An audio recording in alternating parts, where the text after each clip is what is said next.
बच्चों आज हम पढ़ाएंगे कोऑर्डिनेट ज्योमेट्री का एक टॉपिक जिसका नाम है सेक्शन फार्मूला। Section formula. देखो भाई बच्चों जो है सेक्शन फार्मूला हम दो डिवीजन में पढ़ते हैं। सबसे पहला इंटरनल डिवीजन,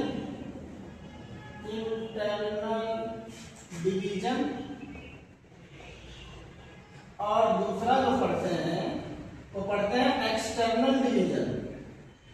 एक्सटर्नल डिवीजन, ये इंटरनल डिवीजन और एक्सटर्नल डिवीजन क्या है बच्चों? ये ऐसा है कि मान लेते हैं ये हमारा कोई कार्टेशियन प्लेन है जिसका ये एक्स एक्सिस है और ये वाई एक्सिस है, और मान लेते हैं कि कोई लाइन है AB, line segment, that means line segment AB है, इसको कोई पॉइंट P इंटरनली n/n में डिवाइड करता है। अब चूंकि पॉइंट P अंदर है इसलिए हम कहते हैं कि लाइन सेगमेंट AB को पॉइंट P इंटरनली डिवाइड करता है। अब मान लेते हैं कि पॉइंट A का कोऑर्डिनेट x1 y1 है और पॉइंट B का कोऑर्डिनेट x2 y2 है, और जो point P line segment AB को इंटरनली डिवाइड कर रहा था उसका पॉइंट मान लेते हैं x, उसका कोऑर्डिनेट x, y। तो मैं पॉइंट A से इस x एक्सिस पर प्रोजेक्शन डाल देता हूं, पॉइंट B से भी डाल देता हूं और पॉइंट B से भी डाल देता हूं। ऐसा इसलिए क्योंकि मुझे ज्योमेट्री लगानी है। अब जैसे ही मैं पॉइंट A से इस x एक्सिस पर प्रोजेक्शन डाला तो सपोज दैट ये पॉइंट L, M और N पर प्रोजेक्शन लिखते हैं पॉइंट A, P, B, और मान लेते हैं कि अगर ये x एक्सिस पर L कोई पॉइंट है तो इसका कोऑर्डिनेट पॉइंट A की कोऑर्डिनेट के हिसाब से हो गया x1, 0। पॉइंट M का कोऑर्डिनेट हो गया बच्चों x, 0, और पॉइंट N का जो कोऑर्डिनेट हो गया बच्चों वो कितना हो गया x2, 0।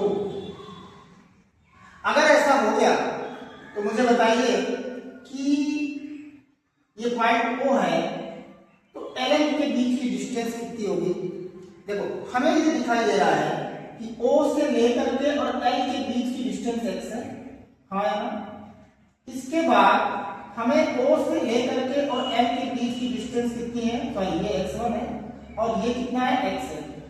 अगर ये पूरी डिस्टेंस x है और इतनी डिस्टेंस x1 है तो ये बात पक्की है कि LN की डिस्टेंस कैसे होगी भाई? OM में से OL हटा दे, मतलब x में से x1 को घटा दे तो मुझे LN के बीच की डिस्टेंस पता चल जाएगी। सिमिलरली अगर O से और L के बीच का जो डिस्टेंस है वो L का कोऑर्डिनेट x2, 0 है, इसका मतलब कि O से लेकर के और N के बीच की डिस्टेंस x2 है। अगर ऐसा है तो मुझे बताइए कि MN के बीच की डिस्टेंस कितनी हो जाएगी? इतनी डिस्टेंस x है और इतनी डिस्टेंस x2 है।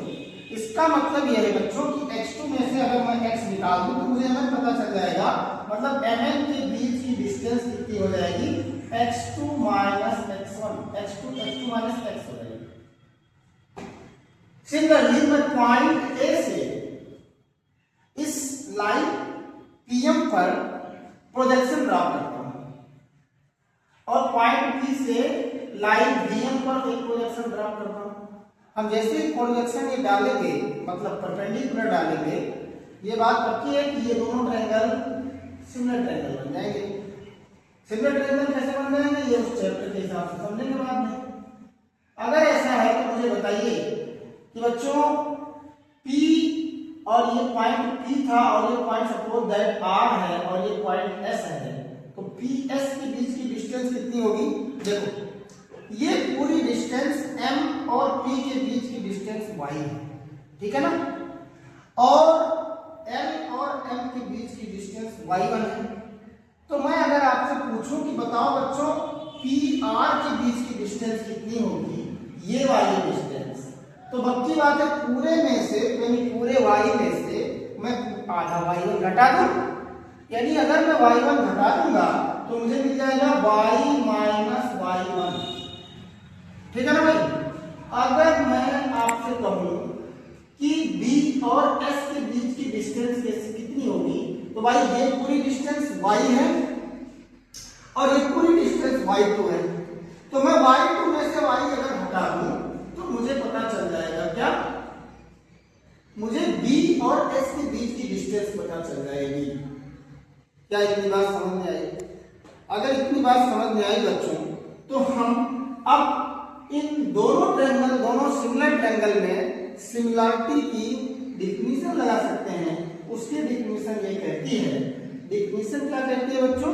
डिफिनीशन ये कहती है कि इसका बेस अपान इसका बेस, इसका परपेंडिकुलर अपान इसका परपेंडिकुलर, इसका हाइपोटेनस अपान इसका हाइपोटेनस का रेशियो मेंटेन रहता है, रेशियो कांस्टेंट होता है, रेशियो इक्वल होता है। इसका मतलब ये है कि ये क्या लिखा है, ए आर अपान ये कौन सा पॉइंट है, पी एस, ये पॉइंट एस मैंने बनाया था, तो ये हो गया P S is equal to इसका परपेंडिकुलर मतलब पी आर अपान इसका perpendicular B S is equal to ये हो जाएगा A P upon P B, sorry P B. अगर ऐसा हो गया तो आप ये समझ पा रहे होंगे, इसका मतलब x minus x1 upon x minus x1 upon ये कितना हो गया, x2 minus x1, sorry x2 minus x is equal to P R का मतलब ये, और ये डिस्टेंस कितनी है, y माइनस y1 अपान ये डिस्टेंस कितनी होगी, y2 माइनस y, और AP कितना था, m/n का रेशियो। अब एक बार मैं इन दोनों को ले लेता हूं, दोबारा इन दोनों को लेंगे, तो जब मैं इसको लूंगा, ये फर्स्ट है सेकंड है, तो अगर मैं फर्स्ट को लेता हूं तो मैं जब लेता हूं तो मुझे क्या मिल जाएगा, मुझे मिल जाएगा x minus x1 upon x2 minus x is equal to m/n। It means that m time x minus m time x1 is equal to m time x2 minus m time x। इधर आ जाएगा तो ये जुड़ जाएगा, x common हो जाएगा, m plus n is equal to mx2 plus mx1, और इसका मतलब x कोऑर्डिनेट कितना चमक गया भाई, x mx2 प्लस mx1 अपान m प्लस 1। ये मुझे इंटरनल डिवीजन में पॉइंट P का x कोऑर्डिनेट पता चल गया। इसी तरीके से जब मैं दूसरा वाला लूंगा, ये दूसरा लेंगे, तो मुझे क्या मिल जाएगा, ny minus ny1 is equal to ये कितना हो जाएगा, my2 माइनस my। इसको इधर लाते हैं तो ये हो जाएगा y of m plus n is equal to my2 plus ny1, और y का कोऑर्डिनेट है ये my2 प्लस ny1 हो जाएगा अपान m प्लस n हो जाएगा। तो बच्चों इस तरीके से हम पॉइंट P का x कोऑर्डिनेट और y कोऑर्डिनेट निकाल पाए। अब मान लेते हैं कि ये जो रेशियो m था, ये इसको इक्वल रेशियो में डिवाइड करता है। इसका मतलब मान लेते हैं कि m और n का जो रेशियो है, ये इसको 1:1 में डिवाइड करता है। मान लेते हैं कि लेट m और n का जो रेशियो है 1/1 है। मतलब जैसे ही ये 1/1 का रेशियो होगा, वैसे ही ये जो पॉइंट P है ये मिड पॉइंट बन जाएगा, यानी कि then point P becomes mid point, और जैसे ही ये मिड पॉइंट बनेगा, हम मिड पॉइंट का फार्मूला लगा सकते हैं। लेकिन मिड पॉइंट का फार्मूला आया कैसे, ये समझिए। हम फिर सेक्शन फार्मूला लगाएंगे, लेकिन m रेशियो n का जो मतलब है वो 1:1 समझेंगे। अगर मैं ये समझूंगा तो मैं x का जो कोऑर्डिनेट है, यहाँ पर m की जगह पे 1 रख दें और n की जगह पे 1 रख दें। जैसे ही ये रखेंगे, मुझे क्या पता चल जाएगा, 1 into x2 plus 1 into x1 upon 1 plus 1. That means x is equal to x2 plus x1 upon 2 हो जाएगा। सिमिलरली अगर मैं y कोऑर्डिनेट में रखूंगा तो मुझे क्या मिल जाएगा, 1 into y2 plus 1 into y1 upon 1 plus 1। इसका मतलब y is equal to y1 plus y2 upon 2। इसका मतलब कि अगर रेशियो 1:1 हो तो 1:2 हो, सॉरी यानी कि दोनों के रेशियो कांस्टेंट हो, तो पॉइंट की मिड पॉइंट बन जाता है। इसका मतलब कि जो मिड पॉइंट का फार्मूला आ जाएगा वो तो क्या आ जाएगा x2 प्लस x1/2 और y2 प्लस y1/2। ठीक है बच्चों, क्या ये बात समझ में आई? उम्मीद करते हैं कि ये बात आपको समझ में आई होगी। Thank you. हाँ तो देखो भाई, हमने अभी अभी जो पढ़ा है सेक्शन फार्मूला, सेक्शन फार्मूला, ये जो सेक्शन फार्मूला मैंने अभी अभी दो कोऑर्डिनेट जो निकाले हैं, पहला क्या कि मैंने देखा कि अगर कोई लाइन सेगमेंट ए बी है उसको कोई पॉइंट पी m/n में इंटरनली डिवाइड करता है। इसका मतलब है कि पॉइंट ए का कोऑर्डिनेट x1 y1 है, इस पॉइंट बी का कोऑर्डिनेट x2 y2 है और पॉइंट पी का कोऑर्डिनेट x, y है। तो हमने देखा कि पॉइंट x का कोऑर्डिनेट क्या आ जाता है mx2 प्लस nx1 अपान m प्लस n, और y का जो कोऑर्डिनेट आता है बच्चों वो क्या आता है my2 प्लस ny1 अपान m प्लस n। ये मैंने अभी अभी पढ़ा। अब मैं इस पर बेस्ड एक क्वेश्चन लगाऊंगा। वो क्वेश्चन क्या है जरा देखते हैं। क्वेश्चन ये है बच्चों, ये कई बार बहुत इंपॉर्टेंट क्वेश्चन है बोर्ड, फाउंडेशन प्लस जेईई के भी दृष्टि से। क्या क्वेश्चन है? कहता है कि find the coordinate, find the coordinate, find the coordinate of point of coordinate of point of trisection, point of trisection of line segment of line segment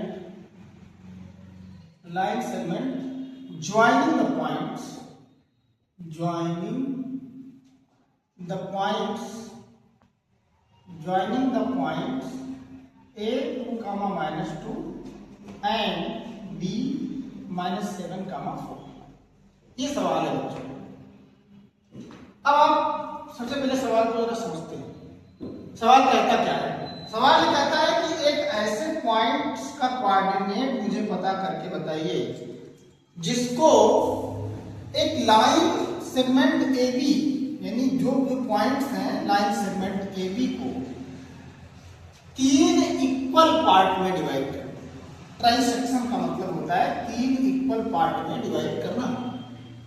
3 equal part में डिवाइड करने का मतलब यह है कि मैं मान लेता हूं कि कोई पॉइंट P और पॉइंट Q जो है वो लाइन सेगमेंट AB को 3 इक्वल पार्ट में डिवाइड करते हैं।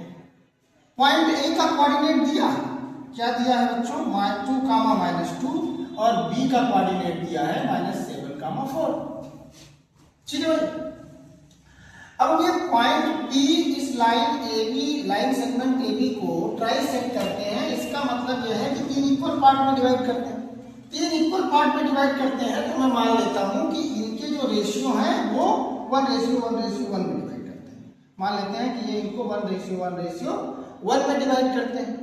ठीक है ना भाई। अब चूंकि पॉइंट P इंटरनली इन दोनों को डिवाइड कर रहे हैं, इसका मतलब ये है कि अगर ये 1 और 1 रेशियो में डिवाइड करते हैं तो इसका मतलब ये 1:2 बन जाएगा। कई बार मैं ऐसा भी कह सकता हूं, ये 1:2 में डिवाइड करता है पॉइंट P AB को। मैं पॉइंट P के स्पेसिफिकली पॉइंट P के कोऑर्डिनेट पर बात करना चाहता हूं। पॉइंट P को कुछ टाइम के लिए भूल जाते हैं।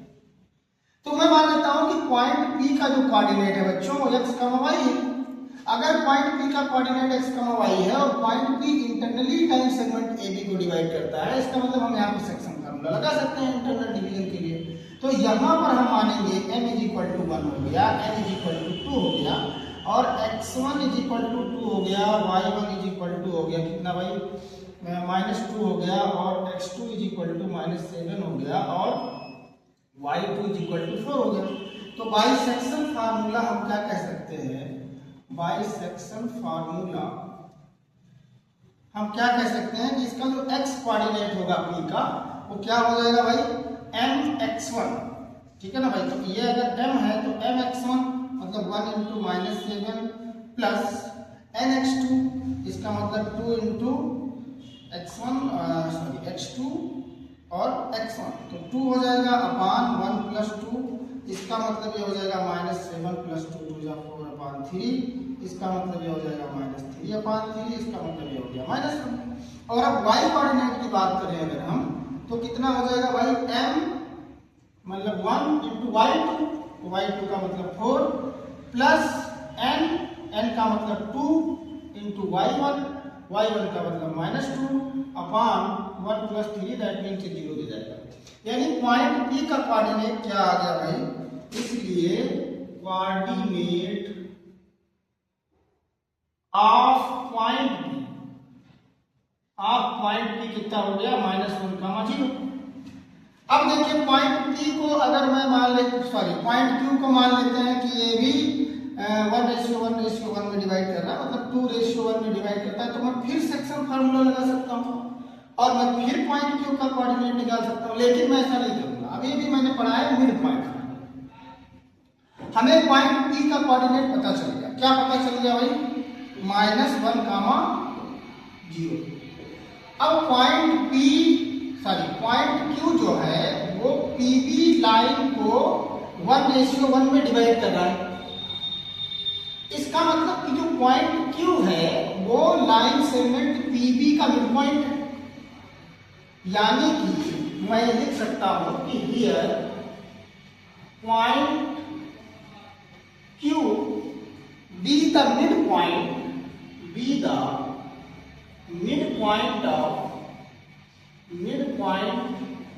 of line segment PB। अगर ये पॉइंट है तो हम मिड पॉइंट थ्योरम लगा सकते हैं। मिड पॉइंट फार्मूला मैंने क्या देखा है कि अगर इसका coordinate suppose that x dash y dash है, तो इसका मिड पॉइंट का फार्मूला क्या हो जाएगा, x dash is equal to, अगर मैं ये कहूं कि ये x2 y2 है तो क्या हो जाएगा भाई, x प्लस x2 y2 और y dash is equal to y plus y2 y2। इसका मतलब ये हो जाएगा x का कोऑर्डिनेट -1 प्लस x2 हो जाएगा -7/2। इसका मतलब -8/2, दैट मीन्स -4 हो जाएगा।